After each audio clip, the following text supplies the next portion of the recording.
नमस्कार दोस्तों, आप सभी का हमारे YouTube चैनल स्टेपिंग स्टोन में स्वागत है। ज्ञानवापी मस्जिद जो कि प्रेजेंट टाइम में एक चर्चा का विषय बना हुआ है,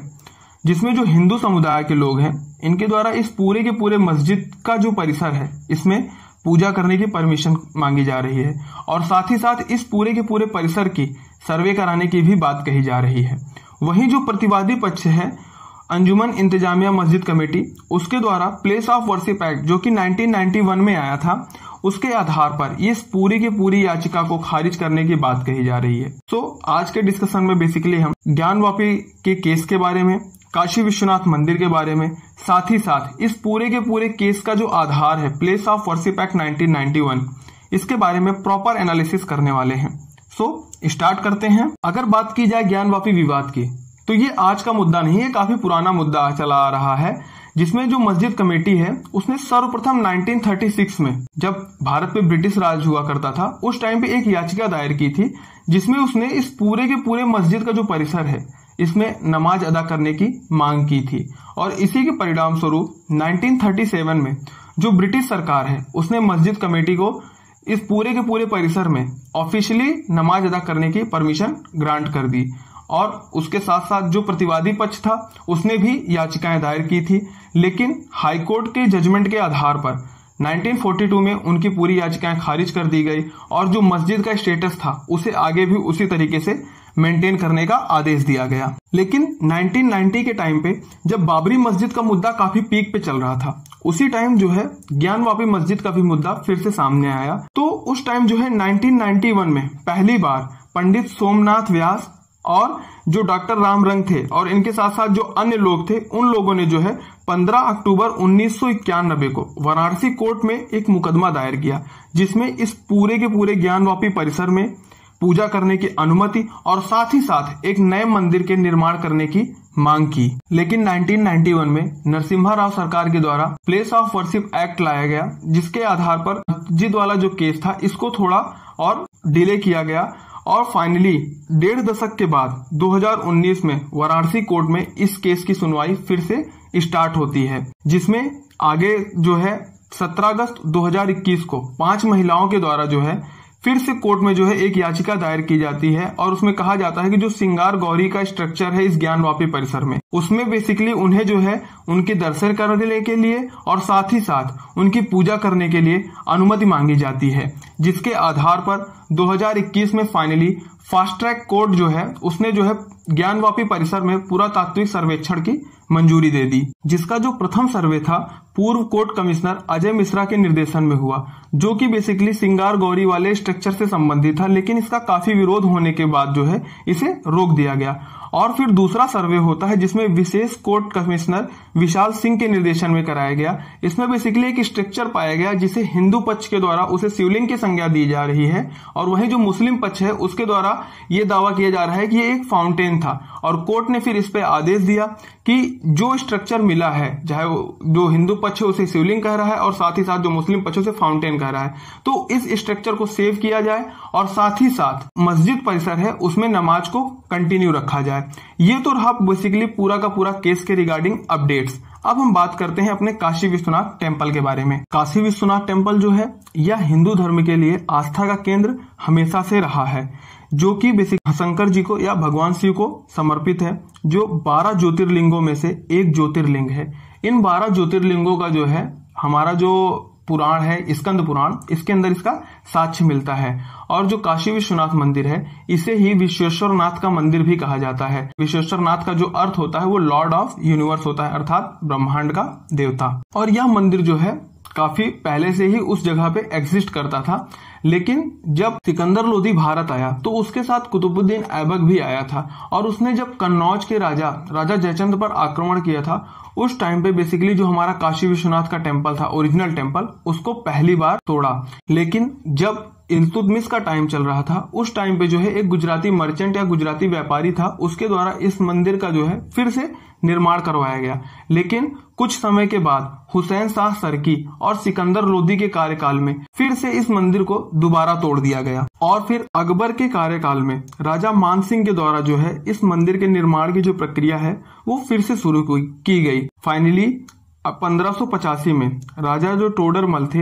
इनके द्वारा बेसिकली इस मंदिर को फिर से रिबिल्ड कराया गया। जो राजा टोडरमल थे वो अकबर के राजस्व वाला जो विभाग था उसको देखते थे और उन्होंने इस मंदिर को फाइनली फिर से कंप्लीट करवा दिया। लेकिन औरंगजेब के कार्यकाल में फाइनली 1669 में इस मंदिर को पुनः तोड़ दिया गया और इसी मंदिर पर जो आप मस्जिद यहाँ पर देख रहे हैं इस मस्जिद को बनाया गया, जिसका नाम आलमगीर मस्जिद था। लेकिन यहीं पर बेसिकली ज्ञानवापी कुआं भी एग्जिस्ट करता था, जिसके आधार पर और समय बीतने के साथ साथ लोकल लैंग्वेजेस के आधार पर जो आलमगीर मस्जिद थी इसका नाम जो है वो ज्ञानवापी मस्जिद के रूप में कन्वर्ट हो गया और इसे आलमगीर मस्जिद से ज्ञानवापी मस्जिद के रूप में कहा जाने लगा। लेकिन जब औरंगजेब की डेथ 1707 में हो जाती है तो सवाई जयसिंह द्वितीय थे, उनके द्वारा जो आदि विश्वेश्वरनाथ टेम्पल है इसके निर्माण की प्रक्रिया फिर से प्रारंभ की जाती है और 1742 में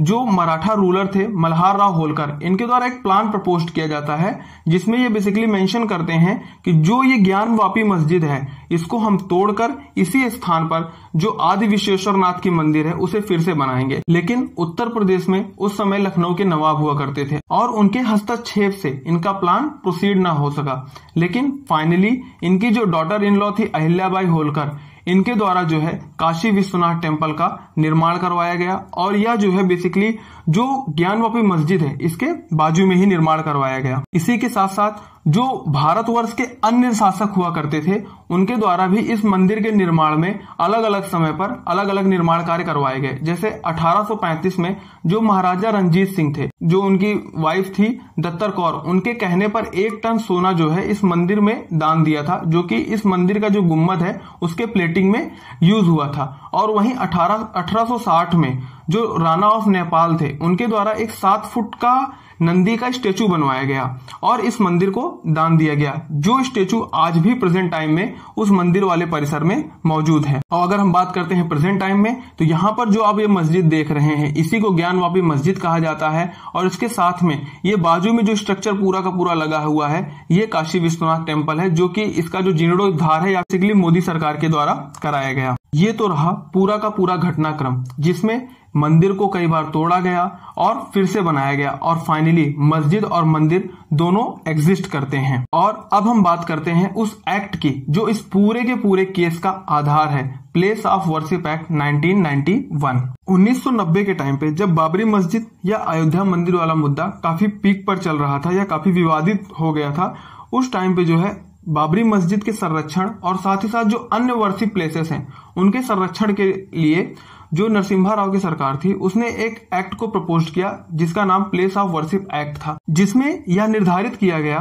15 अगस्त 1947 के दिन किसी भी धार्मिक स्थल का जो स्टेटस है वो आगे भी वही स्टेटस रहेगा, उसे आगे परिवर्तित नहीं किया जा सकता। अर्थात 15 अगस्त 1947 के दिन किसी भी स्थान पर या वर्शिप प्लेस पर कोई भी मंदिर, मस्जिद, चर्च या गुरुद्वारा है तो आगे भी वो उसी स्ट्रक्चर को बिलोंग करेगा, उसमें किसी भी प्रकार का परिवर्तन मान्य नहीं होगा। अगर हम इस एक्ट के सेक्शन नंबर 3 को देखते हैं तो उसमें प्रॉपर मेंशन किया गया है कि no person shall convert any place of worship of any religious, मतलब कि कोई भी व्यक्ति किसी भी वर्शिप प्लेस को कन्वर्ट दूसरे रिलीजियस में नहीं कर सकता। अर्थात अगर वो मंदिर है तो मंदिर में ही रहेगा, अगर मस्जिद है तो मस्जिद में ही रहेगा, ना कि मंदिर का कन्वर्जन आप मस्जिद में कर सकते हो या मस्जिद का कन्वर्जन आप मंदिर में कर सकते हो। साथ ही साथ इस सेक्शन में यह भी मेंशन किया गया है कि किसी एक ही धर्म के 2 मान्यताएं वाले प्लेस या स्ट्रक्चर में किसी भी प्रकार का परिवर्तन नहीं किया जा सकता।